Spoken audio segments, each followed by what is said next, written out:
آپ کے دیار میں سبا شہید آپ ان کے خلافوں کو سماعت فرمائے. آپ کے دیار میں مدرسہ شاہی لیلبنات کی طالبہ یکے بعد دیگر آ رہی ہے. آپ ان کے حوصلوں کو افزائی کریں. سامنے کرام یقیناً بالیقین یہ بڑی فرحت و شادمانی کا موقع ہے کہ آج کی تاریخی دن ہے. ہمارے دیار میں علماء کرام بھی حفاظ اکرام بھی تشریف لا چکے ہیں اور یہ اسٹیج پہ رونق و افروز بھی ہو چکے ہیں.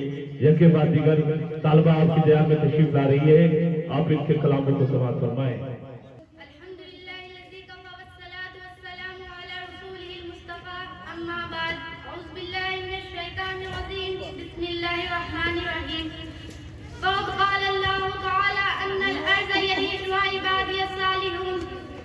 ترجمہ بلا شبہ ہمارے نیک بندے اس زمین کے وارث ہوں گے. جب سر میں ہوائے طاعت تھی سر سب سے زر امید کا تھا. جب سر آشیا چلنے لگی اس پیڑ نے پلنا چھوڑ دیا. اللہ کی راہ بھی بھولیا اشار مسا سب قائم ہے. اللہ کے بندوں نے لیکن اس راہ پہ چلنا چھوڑ دیا.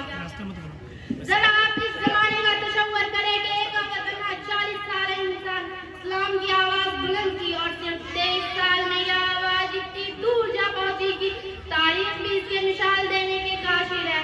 ابھی ایک صدی بھی نہ گزری تھی کہ ایک انقلاب رونما ہوا. جو غریب تھے امیر ہو گئے, جو بیچارے سرخواہے کہے جاتے تھے وہ مسند اقتدار پہ مطمئن ہو گئے. جنہیں دنیا والے ان پڑھ بدو کہا کرتے تھے ان کا شعر روایت کی تیزی سے بڑھا کی روایہ مشتون عالم پہ ان کے تہذیب و تمدن کا ڈنگا بجنے لگا. جو تعلیم و تہذیب کی پچھلی شبوں میں تھے وہ امام بن گئے. انہوں نے یہ ثابت کر دیا کہ قرآن کا یہ اعلان اپنی جگہ درست تھا. ان الارض یریثها عبادی الصالحون. بلا شبہ ہمارے نیک بندے اس زمین کے وارث ہوں گے. مسلمانوں کے عروج کی داستان اتنی دلچسپ اور حوصلہ افزا روح پرور ہے کہ آج بھی ہم پڑھ لیں تو ہمارے رونگٹے کھڑے ہو جاتے ہیں. علامہ اقبال نے کیا خوب کہا تھا, دستو دست دریا میں نہ چھوڑا ہم نے, دستو دست دریا میں نہ چھوڑا ہم نے, بیر ظلمات میں دوڑا دیے گھوڑے ہم نے. ایک وقت تھا جو مسلمانوں میں شوقت و سطوت روب و حیبت کا ڈنکا بج رہا تھا. جہاں تک عالم میں ان کی داستانیں بر زبان تھی. وہ نیک تھے, وہ راست باز تھے, وہ صاحب صلاحیت تھے, وہ محقق تھے, وہ موزق تھے. اور سب سے بڑی بات یہ ہے کہ ان کے دلوں میں خدا اور رسول سے اتنی محبت تھی کہ جتنے اپنے اہل و عیال سے بھی نہ کرتے تھے. یہی وجہ تھی کہ جدھر رخ کرتے انہیں فتح ہی نصیب ہوتا. جس سرزمین پر قدم رکھتے وہ سرزمین چھونے کو بے قرار نظر آتی تھی. سچ کہا کہنے والوں نے, جدھر رخ کیا سلطنت زیر فرما, جدھر رخ کیا سلطنت زیر فرما, جدھر آنکھ اٹھائی ممالک مشکل.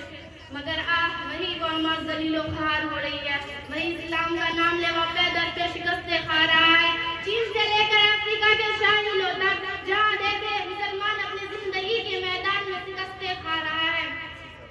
سوچیے اور سمجھیے, ظاہر ہے کہ جن صفات نے ہمیں باعروج تک پہنچایا تھا, جن خوبیوں نے ہمیں ترقی کے منازل طے کرائے تھے, ان خوبیوں کو اگر ہم پھر سے پیدا کر لیں تو یقین جانے ہم جلد ہی کامیاب ہوں گے.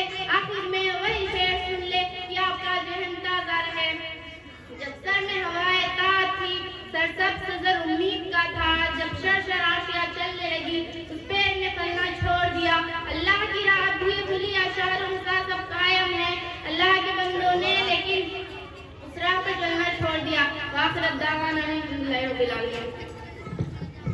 ماشاءاللہ, نہیں تیرا نشیمن قصر سلطانی کے گنبد پر, نہیں تیرا نشیمن قصر سلطانی کے گنبد پر, تو شاہی ہے بسیرا کر پہاڑوں کی چٹانوں پر.